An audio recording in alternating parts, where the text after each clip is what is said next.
Pour Élisabeth II, l'Écosse et le château de Balmoral en particulier étaient les lieux du bonheur. Elle y avait passé de longs étés avec le prince Philippe, leurs enfants, leurs petits-enfants et plus tard leurs arrière-petits-enfants.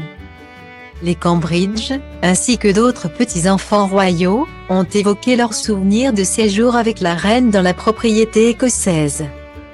Le prince William s'est d'ailleurs récemment remémoré le temps passé là-bas avec ses enfants et sa grand-mère.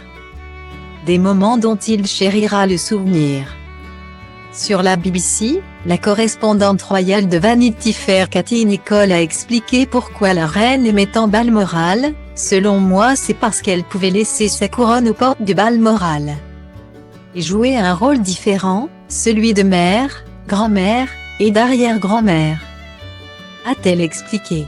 De quoi la pousser à prendre au début de l'été une décision capitale. Celle de se rendre à Balmoral, alors qu'elle souffrait d'importants problèmes de mobilité.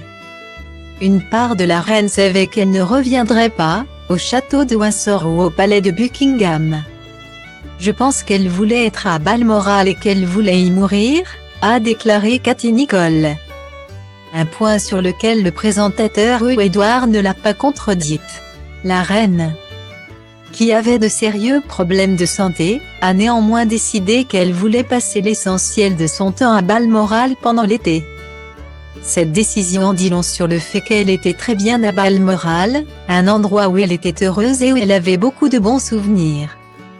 Elle savait que, compte tenu de ses problèmes de santé et des défis qu'elle devrait relever, son séjour risquait d'être difficile, et pourtant elle a insisté pour faire le voyage, a-t-il déclaré. Pour Cathy Nicholl, la reine pourrait avoir choisi de finir ses jours à Balmoral pour une autre bonne raison. Son amour pour l'Écosse dont elle était la reine. Elle voulait que l'Écosse joue un rôle dans son voyage. Son dernier voyage, une dernière déclaration d'amour à ce pays et ses habitants.